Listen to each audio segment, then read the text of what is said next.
नमस्कार, नवभारत टाइम्स के special show lunch के पंच में आपका स्वागत है। आपके साथ मैं हूं विनीत त्रिपाठी। नेपाल के जख्म भरने में अभी वक्त लगेगा। ये देश लहूलुहान है। ये देश जेनजी क्रांति का प्रतीक बन गया।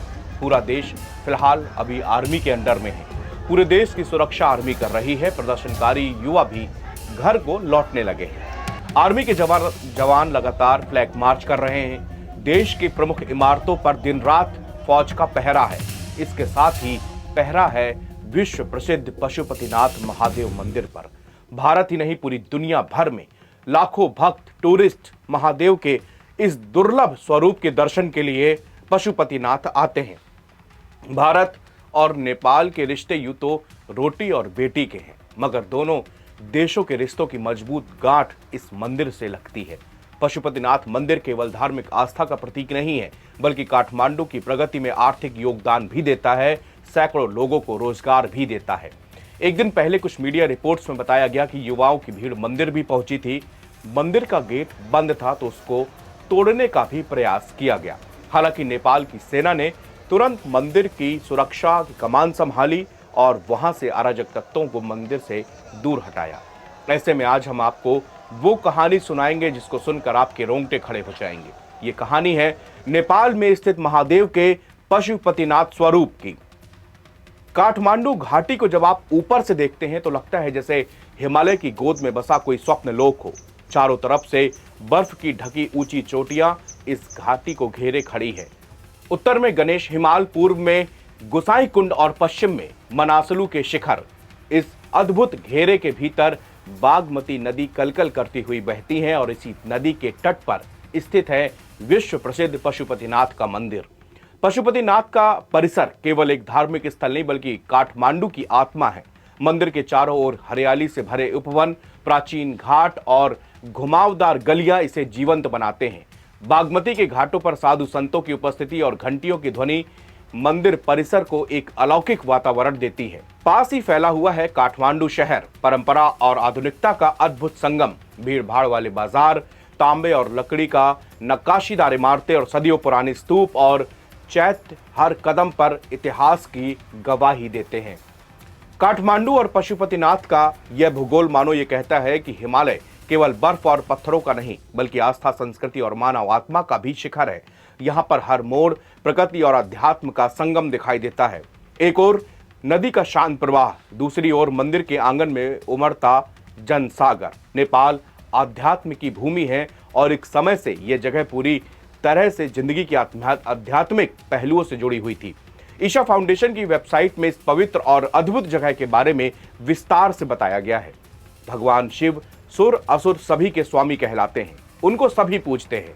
हिमालय उनका निवास, जीव जंतु उनके आभूषण और हलाहल यानी कि विष उनका भोग।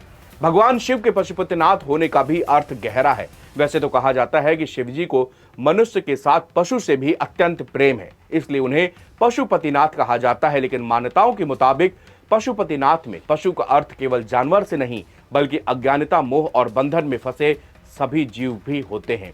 पति का अर्थ है स्वामी या रक्षक, इसलिए भगवान शिव संपूर्ण सृष्टि के संरक्षक और मुक्तिदाता है, जो अज्ञान के बंधन से जीवों को मुक्त करते हैं। भगवान शिव को पशुपतिनाथ क्यों कहा जाता है, इसको लेकर भी कई पौराणिक कथाएं प्रचलित है। दरअसल पशुपतिनाथ 4 चेहरों वाला एक लिंग है। पूर्व दिशा की ओर वाले मुख को तत्पुरुष और पश्चिम की ओर वाले मुख को सदज्योत कहते हैं। उत्तर दिशा की ओर देख रहा मुख वामवेद और दक्षिण दिशा की ओर मुख को अघोरा कहा जाता है। ये चारों चेहरे तंत्र विद्या के 4 बुनियादी सिद्धांत हैं। कुछ लोग ये भी मानते हैं कि चारों वेदों के बुनियादी सिद्धांत भी यहीं से निकले। माना जाता है कि ये लिंग वेद लिखे जाने से पहले ही स्थापित हो गया था और इसमें कई पौराणिक कहानियां भी जुड़ी हुई हैं। इनमें से एक कहानी है कि कुरुक्षेत्र की लड़ाई के बाद अपने ही बंधुओं की हत्या करने की वजह से पांडव बेहद दुखी थे। उन्होंने अपने भाइयों और सगे संबंधियों को मारा था, जिसको गोत्रवध कहते हैं। उनको अपनी करनी का पछतावा था और वो खुद को अपराधी महसूस कर रहे थे। खुद को इस दोष से मुक्त कराने के लिए वो शिव की खोज में निकल पड़े। लेकिन शिव नहीं चाहते थे कि जो जघन्य कांड उन्होंने किया है उससे उनको इतनी आसानी से मुक्ति मिल जाए। इसलिए पांडवों को अपने पास आता देखकर उन्होंने एक बैल का रूप धारण कर लिया और वहां से भागने की कोशिश करने लगे। लेकिन पांडवों को उनके भेद का पता चल गया और वो लगातार उनका पीछा करने लगे, उनको पकड़ने की कोशिश में लग गए। इस भागा दौड़ी के दौरान शिव जमीन में कहीं लुप्त हो गए और वो पुनः अवतरित हुए तो उनके शरीर के टुकड़े अलग अलग जगहों पर बिखर गए। नेपाल के पशुपतिनाथ में उनका मस्तक गिरा था और तभी से इस मंदिर को तमाम मंदिरों में सबसे खास माना जाता है। केदारनाथ में बैल का कुबड़ गिरा था। बैल के आगे की 2 टांगे तुंगनाथ महादेव में गिरी। यह जगह केदार के रास्ते में पड़ता है। बैल का नाभि वाला हिस्सा हिमालय के भारतीय इलाके में गिरा। इस जगह को मध्य महेश्वर कहा जाता है। यह एक बहुत ही शक्तिशाली मणिपूरक लिंग है। बैल के सींग जहां पर गिरे उस जगह को कल्पनाथ कहते हैं। इस तरह उनके शरीर के अलग अलग टुकड़े अलग अलग जगहों पर मिले। उनके शरीर के टुकड़ों के इस तरह बिखरने का वर्णन कहीं ना कहीं 7 चक्रों से जुड़ा हुआ है।